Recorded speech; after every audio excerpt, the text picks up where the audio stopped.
ശസ്ത്രക്രിയയ്ക്കിടെ വയറ്റിൽ കത്രിക കുടുങ്ങിയ ഹർഷീന ഇന്ന് സർക്കാർ ജോലിയിൽ പ്രവേശിക്കും. കോഴിക്കോട് മെഡിക്കൽ കോളേജിലെ മാതൃശിശു കേന്ദ്രത്തിൽ അറ്റൻഡറായാണ് നിയമനം.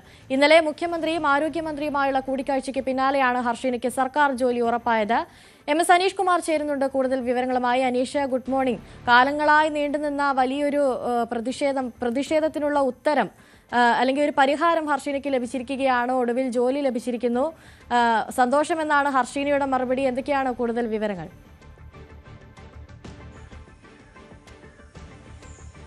അനുശ്രീ, കഴിഞ്ഞ കുറച്ച് വർഷങ്ങളായി തന്നെ UDF ഏറ്റവും രാഷ്ട്രീയപരമായി ഉപയോഗിച്ച ഒരു പ്രചാരണ വിഷയം കൂടിയായിരുന്നു ഈ ഹർഷീനയുടെ വയറ്റിൽ കത്രിക കുടുങ്ങിയ സംഭവം. അത് ആരോഗ്യ മേഖലയിലെ സംവിധാനങ്ങളുടെ പൂർണ്ണ പരാജയമാണ് വെളിവാക്കുന്നതെന്ന് UDF ആരോപിച്ചിരുന്നു. പ്രതിപക്ഷ നേതാവായിരുന്ന VD സതീശൻ അത് വ്യക്തിപരമായി ഉപയോഗിക്കുകയും ചെയ്തു. അദ്ദേഹം മുഖ്യമന്ത്രി ആയതിനു പിന്നാലെ ഹർഷീന ഇന്നലെ തിരുവനന്തപുരത്ത് എത്തുകയും അദ്ദേഹത്തെയും ആരോഗ്യമന്ത്രി K മുരളീധരനെയും ഒക്കെ സന്ദർശിക്കുകയും ചെയ്തിരുന്നു. ഇതിനു പിന്നാലെയാണ് സർക്കാർ ജോലി നൽകുമെന്ന് സർക്കാർ ഉറപ്പ് നൽകിയത്.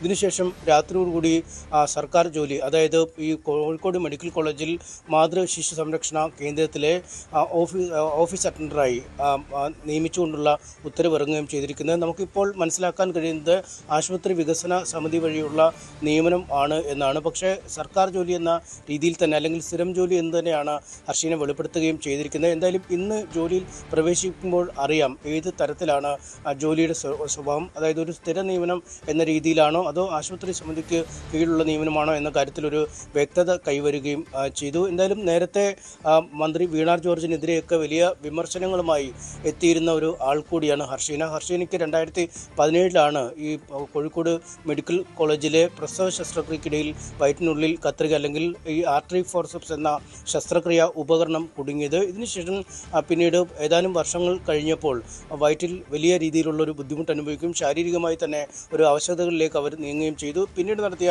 പരിശോധനയിലാണ് നേരത്തെ നടത്തിയ ഈ ശസ്ത്രക്രിയയിൽ തൻ്റെ വയറ്റിനുള്ളിൽ കത്രിക കുടുങ്ങിയ കാര്യം അവർ കണ്ടെത്തുന്നത്. 2022 ശസ്ത്രക്രിയയിലൂടെ ഈ ശസ്ത്രക്രിയ ഉപകരണം പുറത്തെടുക്കുകയും ചെയ്തു. എന്നാൽ ഇതിനു പിന്നാലെ ആണ് അർഹമായ നഷ്ടപരിഹാരം വേണമെന്ന ആവശ്യവുമായി ഹർഷീന രംഗത്തെത്തുന്നത്. 2 ലക്ഷം രൂപയാണ് സംസ്ഥാന സർക്കാർ അവർക്ക് നഷ്ടപരിഹാരമായി നിശ്ചയിച്ചത്. അത് ഒട്ടും പര്യാപ്തമല്ല എന്നൊരു നിലപാടിലേക്ക് ഹർഷീന എത്തി. കാരണം തനിക്ക് ശാരീരികമായ ഒരുപാട് അവശതകൾ നേരിടുന്നുണ്ട്. ഒപ്പം മുൻപോട്ടൊരു ജോലി ചെയ്ത് ജീവിക്കാൻ കഴിയാത്ത ഒരു സാഹചര്യമുണ്ട്. അതുകൊണ്ട് 50 ലക്ഷം രൂപയെങ്കിലും വേണമെന്ന ആവശ്യമായാണ് അവർ മുന്നോട്ട് വന്നത്. അക്കാര്യത്തിലാണ് ഒരു തീരുമാനമെടുക്കാൻ മുൻ LDF സർക്കാർ വിസമ്മതിച്ചത്. പക്ഷേ അന്ന് തന്നെ VD സതീശനടക്കമുള്ളവർ വ്യക്തമാക്കിയിരുന്നു സംസ്ഥാന സർക്കാർ അധികാരത്തിലെത്തിയാൽ ഉചിതമായ നഷ്ടപരിഹാരം ഹർഷീനയ്ക്ക് നൽകുമെന്നത്. എന്തായാലും അക്കാര്യത്തിലാണ് ഇപ്പോൾ ഒരു തീരുമാനമായിരിക്കുന്നത്. എന്തായാലും ഈ വിഷയവുമായി ബന്ധപ്പെട്ട് 2 ഡോക്ടർമാർക്കും 2 നഴ്സുമാർക്കുമെതിരെ കേസെടുത്തിരുന്നു.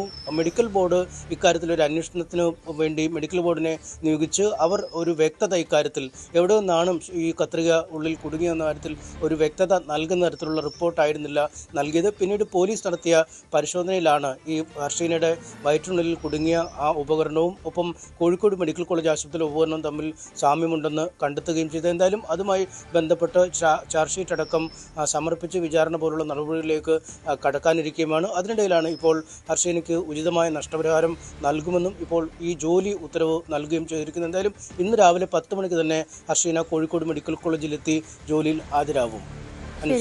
MS അനീഷ് കുമാറാണ് കൂടുതൽ വിവരങ്ങൾ.